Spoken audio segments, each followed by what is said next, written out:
આપણી સાથે જોડાઈ ગયા છે ક્રેડાઈના પ્રેસિડેન્ટ શેખર પટેલ.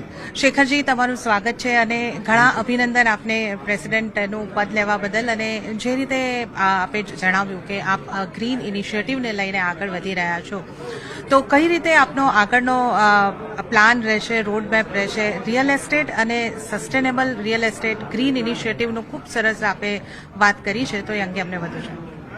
ગ્રીન ઇનિશિયેટિવમાં અમે લોકો 3 મેઇન ફોકસ એરિયા ઉપર કામ કરવા માંગીએ છીએ. એક તો જે આપણી માઉન્ટેન રેન્જીસ છે ઇન્ડિયામાં, જે આપણું ઇન્ડિયાનું વેધર ક્રિએટ કરે છે અને ઇન્ડિયાનું એટમોસ્ફિયર બી આપણી માઉન્ટેન રેન્જીસના કારણે એક ક્રિએટ થાય છે. તો એક વેસ્ટર્ન ઘાટ છે, તો વેસ્ટર્ન ઘાટ આપણે 6 સ્ટેટમાંથી પાસ થાય છે. અને અરાવલીસ છે, તો અરાવલીસ બી ગુજરાતથી ચાલુ કરીને દિલ્હી, જ્યાં રાષ્ટ્રપતિ બેસે છે, રાષ્ટ્રપતિ ભવન સુધી અરાવલી જાય છે.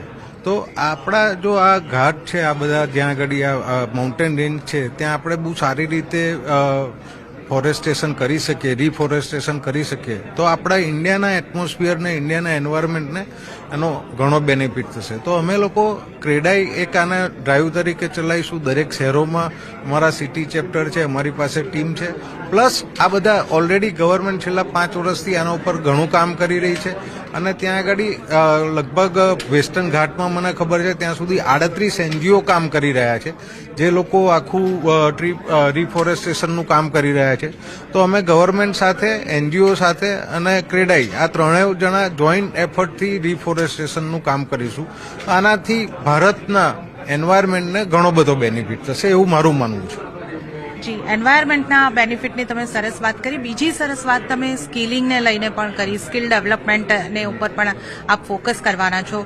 તો આની રિયલ એસ્ટેટને કેટલી જરૂર છે અને આ અંગે તમારો રોડમેપ કઈ રીતનો રહેશે?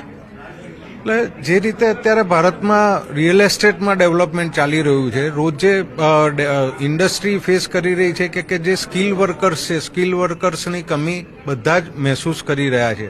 તો અમે ક્રેડાઈમાં છેલ્લા ઘણા વર્ષોથી સ્કિલિંગનું કામ કરીએ છીએ અને ક્રેડાઈએ અત્યાર સુધીમાં 1 લાખ વર્કર્સને તો સ્કિલ કર્યા છે. પણ હવે અમારે એને એક નેક્સ્ટ સ્ટેપ લઈ જવું કે દર વર્ષે અમે 1 લાખ લોકોને અલગ અલગ શહેરમાં કઈ રીતે સ્કિલિંગ આપી શકીએ.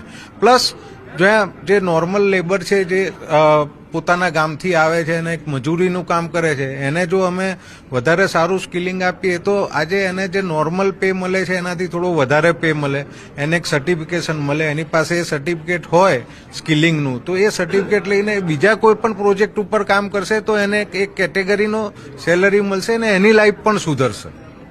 શેખરજી, એક ઘણો મહત્વનો સવાલ મને થઈ રહ્યો છે કે જે રીતે આપણે વાત કરી રહ્યા છે કે અફોર્ડેબલ, આપે કહ્યું કે ડિફાઇનિંગ ઓફ અફોર્ડેબિલિટી કરવાની ખાસી જરૂર છે, કારણ કે 45 લાખ સુધીના ઘર 60 સ્ક્વેર મીટરના બનાવવા શક્ય નથી કે ઘણા મુશ્કેલ છે. હવે આમાં આપણે ગ્રીન ઇનિશિયેટિવ લેવું છે, ગ્રોથ પણ જાળવવો છે, તો કન્સ્ટ્રક્શન કોસ્ટ વધશે ડેવલપર્સ માટે અને પ્રાઇસીસ વધશે ગ્રાહકો માટે. તો આ 3 વસ્તુઓ કઈ રીતે કરી શકાશે? બહુ મોટી ચેલેન્જ લાગી રહી છે આપણી સામે.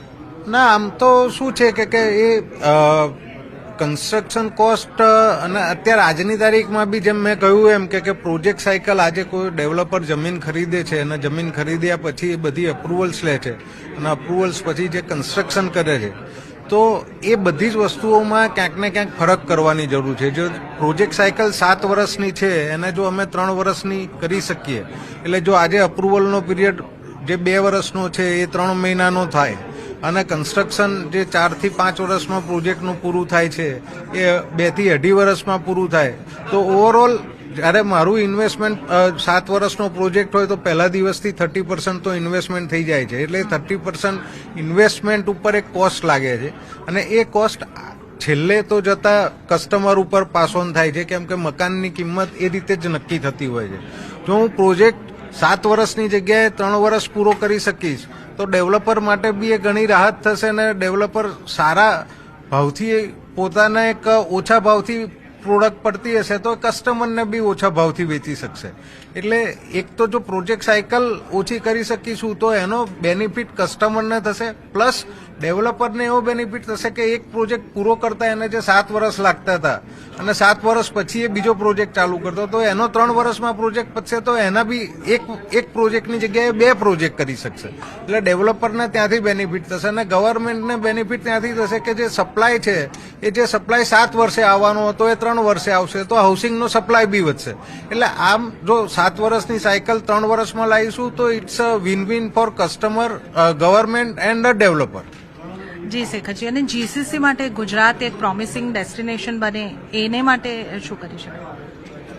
ગુજરાત તો એક નેચરલ પ્રોમિસિંગ ડેસ્ટિનેશન છે જ રિયલ એસ્ટેટ માટે.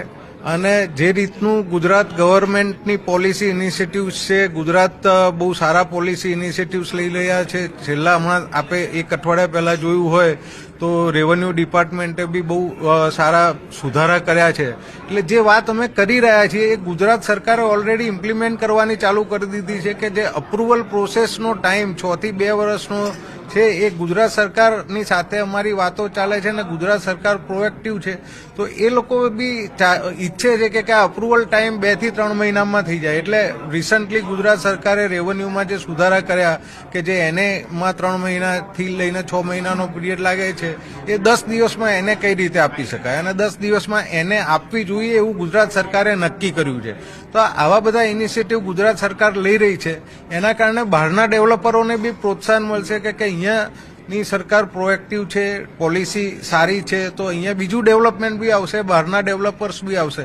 પ્લસ આપણું ઇન્ફ્રાસ્ટ્રક્ચર, ગુજરાતનું જે રીતનું ઇન્ફ્રાસ્ટ્રક્ચર ડેવલપમેન્ટ છે અને ફ્યુચરમાં જે રીતના બુલેટ ટ્રેન છે, ગિફ્ટ સિટી છે, ઓલિમ્પિક છે, એ બધા ઇન્ફ્રાસ્ટ્રક્ચર ડેવલપમેન્ટ જે આવવાના છે એના કારણે ગુજરાતમાં ઇન્ડિયામાંથી બી બીજા સ્ટેટમાંથી બી ડેવલપર્સ આવશે, ઇન્વેસ્ટર્સ આવશે અને હું માનું છું કે દુનિયામાંથી બી ઘણા બધા ઇન્વેસ્ટર્સ આવશે અને ડેવલપર્સ આવશે.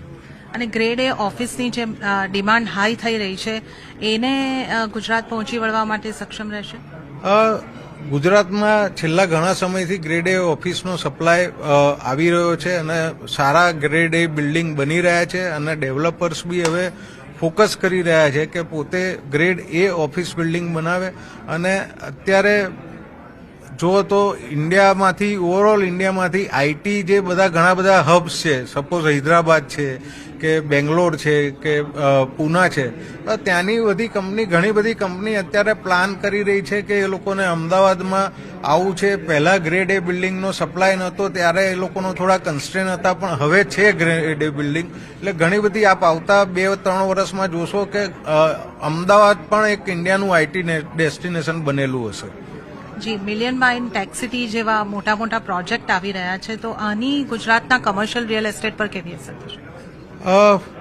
મિલિયન માઇન્ડ છે, બીજા પણ આઈટી, સ્પેશિયલી આઈટી માટે ક્રિએટ થયેલા પ્રોજેક્ટ છે. ગવર્મેન્ટની એક બહુ સારી આઈટી પોલિસી છે અને આઈટી પોલિસીમાં ગવર્મેન્ટ હમણાં જ એક નવી જીસીસી પોલિસી બી આવી, એમાં બી ગવર્મેન્ટ સુધારા કરી રહી છે અને લોકોને આઈટી સેક્ટરને ખાસ કરીને અને ખાસ કરીને સર્વિસ સેક્ટરને એટ્રેક્ટ કરવાનો ગવર્મેન્ટ બી પ્રયત્ન કરી રહી છે, ડેવલપર્સ બી પ્રયત્ન કરી રહ્યા છે. એટલે મને લાગે છે કે ટૂંક સમયમાં અમદાવાદ એક ઉભરતું આઈટી ડેસ્ટિનેશન આખા ઇન્ડિયાનું થઈ જશે.